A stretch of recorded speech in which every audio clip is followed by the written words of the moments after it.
నా ఏళ్ళు, నా కాళ్ళు, నా మొక్కు, నా చర్మం, ఆహా ఇంత బాగైందా, అయితే ఆ మాట ఇచ్చిన యేసు ఎక్కడుంటాడో అని వెనక్కి పరిగెత్తాడు. దేవుని స్తోత్రం.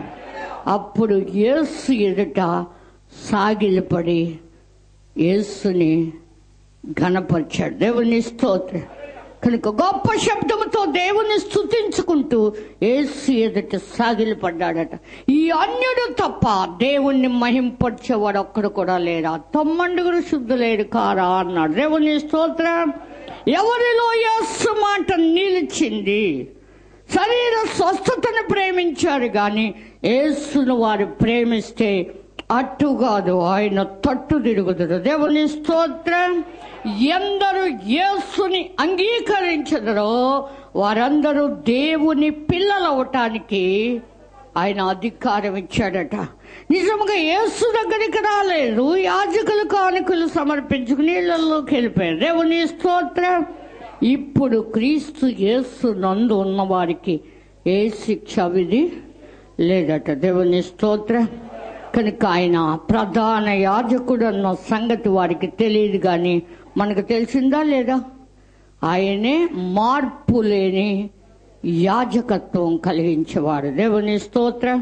నిజంగా చూడండి, వాళ్ళ కుష్ఠరోగం బాగవటం కాదు, మళ్ళీ వచ్చినా బాగు చేసేవాళ్ళు లేడు. నిజంగా చూడండి, మరి నీతిమంతుడు లేడు, ఒక్కడు కూడా లేడని. నీతిమంతుని ప్రార్థన మనపూర్వకమైందంట. దేవుని స్తోత్రం. యేసుక్రీస్తు ప్రభు రాత్రంతా ప్రార్థన చేసి ఆ యొక్క పగలంతా అద్భుత కార్యాలు చేసేవాడు. దేవుని స్తోత్రం. నిజంగా యేసుక్రీస్తు మరి ఆ కుష్ఠరోగులు బాగు చేసినప్పుడు ఒక్కడే వచ్చాడు. దేవుని స్తోత్రం.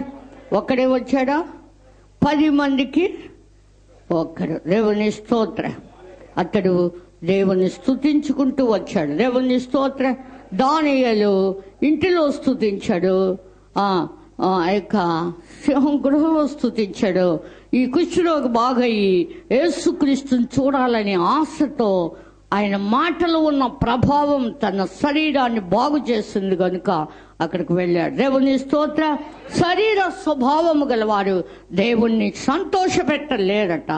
ఆత్మ చేత శరీర క్రియల్ని చంపాలంట. రోమా 8లో రాయబడింది. దేవుని స్తోత్రం. శరీరానుసారమైన మనస్సు మరణం అంట, ఆత్మానుసారమైన మనస్సు జీవము సమాధానమై ఉన్నది. దేవుని స్తోత్రం. ఆత్మ జీవింపచేసేది. దేవుని స్తోత్రం. దేవుని స్తోత్రం. చూడండి, జకర్యా గ్రంథంలో 6:12 చిగురు అనే ఒకడు కలడు, అతడు తన స్థలములో ఉండి చిగురుస్తాడట. ఎక్కడుండి? తన స్థలములో ఉండి. చిగురు అనే ఒకడు కలడు, అతడు తన స్థలములో నుండి చిగుర్చును. అతడు యెహోవా ఆలయం కడతాడట. అప్పుడు ఏం కట్టుబడి గొడవలో లేము, చూపించాడు ఆలయం.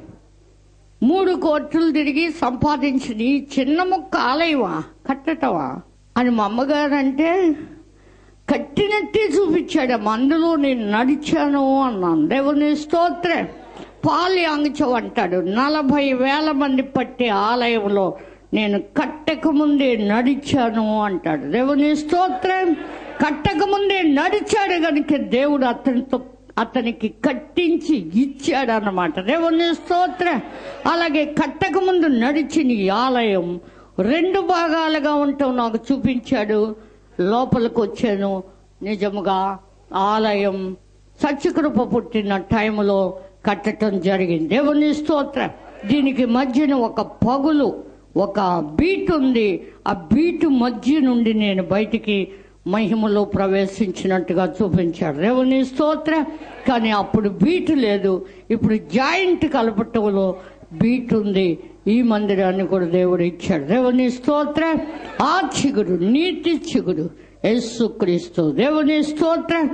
అతడే యెహోవా ఆలయము కట్టును.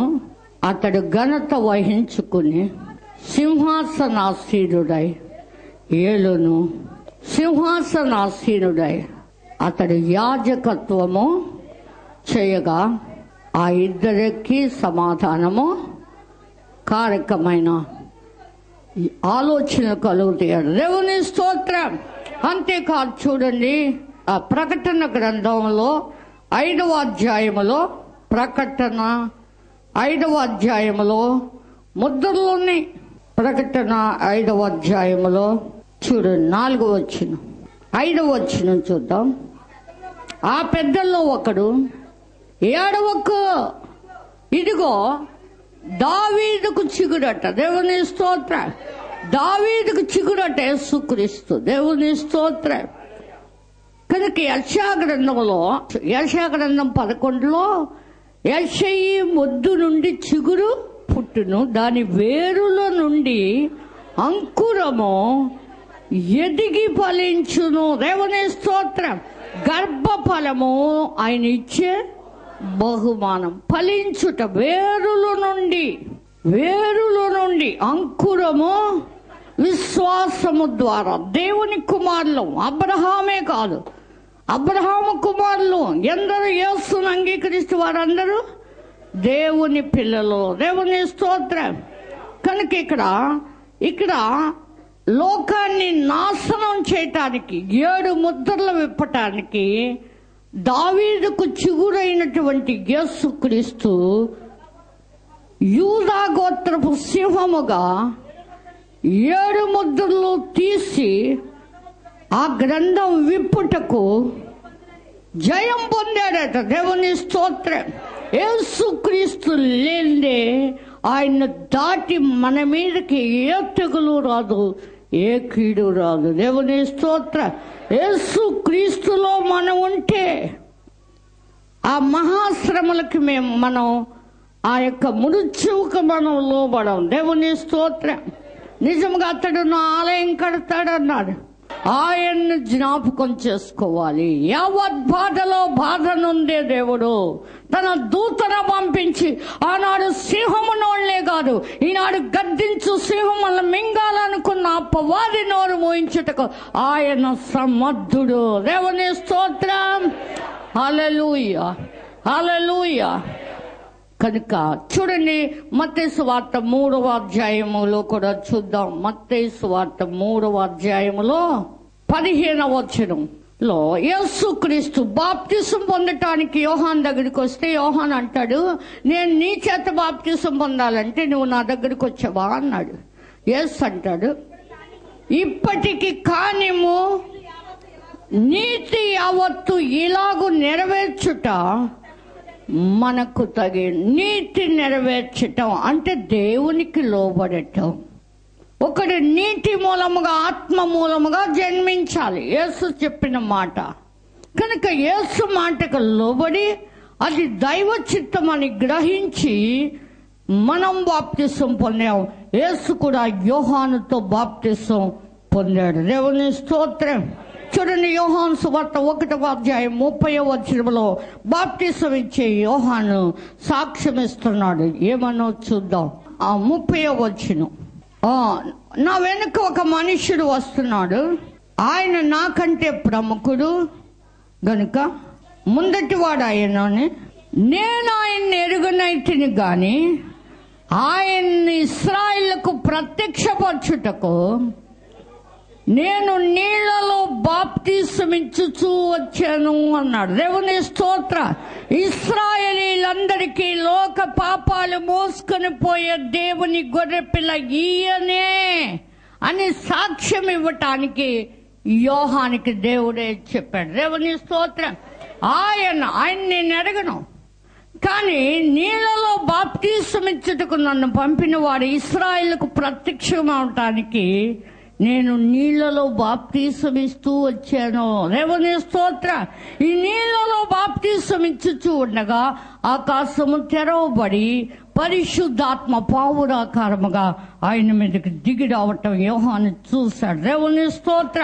ఈయన నా ప్రియ కుమారుడు, ఈయన యందు నేను ఆనందిస్తున్నాను. దేవునికి ప్రియులైన పిల్లల వలె మనం ఉండాలి అంటే, దేవుని పిల్లలంగా ఉండాలి అంటే దేవునికి లోబడాలి, నీతి నెరవేర్చాలి. 7వ వచనంలో కూడా చూద్దాం. మత్తయి సువార్త 3వ అధ్యాయం 7వ వచనంలో చూడండి. యోహాను చెబుతున్నాడు, అతడు పరిసర్యులలోనూ సద్దూకైల్లో అనేకులకు బాప్తిసం పొందవచ్చుట చూచి, సర్ప సంతానమా, రాబో ఉగ్రతను తప్పించుకొనుటకు మీకు బుద్ధి చెప్పిన వాడెవడు?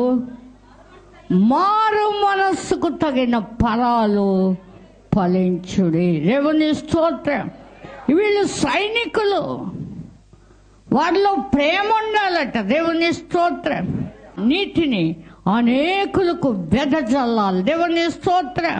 నువ్వు నీతిమంతుడు అయిపోయావు, బాప్తిసం పొందావు, ఆల్ రైట్ అని అలా ఉంటాం కాదు. ఒంటి మీద రుమాలకు కట్టి పెట్టినట్టు రక్షణ పొందటం కాదు. నీ మూలముగా అనేకులు మారు మనసుకు తగిన ఫలాలు, నీవు మారు మనసు పొందితే నీ ఇంటి వారు కూడా రక్షణ పొందాలి. దేవుని స్తోత్రం. యేసుక్రీస్తునందు విశ్వాసం ఉంచుము, అప్పుడు నీవును నీ ఇంటి వారు రక్షింపబడు. విశ్వాసం కలిగి దేవునికి ఇష్టలై ఉందాం. నీతి కలిగిన యేసుక్రీస్తు తండ్రి అయిన దేవుని కుమారుడై ఉండి ఆయన నీతి నెరవేర్చడానికి యోహానికి లోబడి బాప్తిసం పొందినప్పుడు ఆకాశం తెరవబడి పరిశుద్ధాత్మ పావురాకముగా ఆయన మీదకి దిగి, ఈయన నా ప్రియ కుమారుడు, ఈయన యందు నేను, మన యందు దేవుడు ఆనందించాలి అంటే నీతికి లోబడాలి. దేవుని స్తోత్రం. దేవుని మాటకు లోబడటం, నీతి నెరవేర్చడం అంటే దేవుని మాటకి. దేవుడు యోహాన్తో మాట్లాడాడు, యేసును కూడా నడిపించాడు. ఆయన గలిలియా నుండి యోర్దానికి నడిచి వెళ్ళి యోహాన్తో బాప్తిసం పొందాడు. దేవుని స్తోత్రం.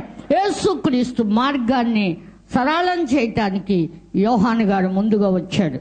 దొంగల్ని, వ్యభిచారిని, నరహంతకులు అందరినీ కూడా సర్ప సంతానమా, రాబోయే ఉగ్రత నుండి తప్పించుటకు మీకు బుద్ధి చెప్పిన వాడెవడు?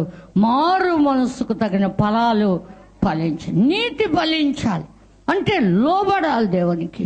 దేవునికి లోబడి ఉండి అపవాదిని ఎదిరించుడు. వాడు మీ వద్ద నుండి అపవాది మాటలు వినటం వల్ల మరణం వచ్చింది.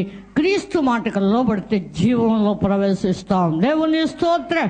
నీతి మార్గంలో జీవము గలదు, దాని త్రోవలో మరణం లేదు. దేవుడి వాక్యం దీవించును గాక. ఆమె ప్రార్థన చేసుకుందాం. సర్వకృపానిధి అయిన మా తండ్రి, నీతిమంతుల మొరల వైపు నీ చెవులు ఒగ్గి ఉన్నాయి అని చెప్పవుతాడు. నీతిమంతుడు ప్రభా ఒక్కడూ లేడన్నావు అంటే నీకు లోబడేవారు లేడా ప్రభు? నువ్వు ఉన్నావన్న వాడే ప్రార్థన చేస్తాడు. ప్రార్థన చేసిన వారు ప్రతిఫలం పొందుతారు గనుక ప్రభా, మేము నీ సన్నిధిలో నీ పాదాల దగ్గర ప్రభా విజ్ఞాపనకర్తలుగా ఉండటానికి నువ్వు ఉన్నావనే నమ్మకమును, విశ్వాసమును బిడ్డలందరికీ మాకును దయచేయమని అడుగుచున్నాం. ఇదిగో నీతిమంతుల ప్రార్థన మనపూర్వకమైంది అన్నారు. మనపూర్వకమైన ప్రార్థన ఆలకించే దేవుడు. అందరూ ప్రార్థించి నీ వల్ల బలం పొంది నిన్ను నమ్మటమే కాదు, నమ్మిన వారికి నీ మహిమను మీరు కనపరిచి మయం పొందమని ఇదిగో ప్రభా ఇంతవరకు విన్నటువంటి బిడ్డలకు విశ్వాసము దాయచు, అపనమ్మకం అనాలోచన తొలగించమని, ధైర్యముతో నిన్ను ప్రభు సంతోషపెట్టే బిడ్డలుగా తీర్చిదిద్దుమని, ప్రేమతో ఒకరిని కొరకు ఒకరు ప్రార్థించుకుని నీ యొక్క నియమ ప్రకారం నడవటానికి కృప దాయచు. యేసు నామమున వేడుకొంచున్నాం పరమ తండ్రి. ఆమేన్, ఆమేన్.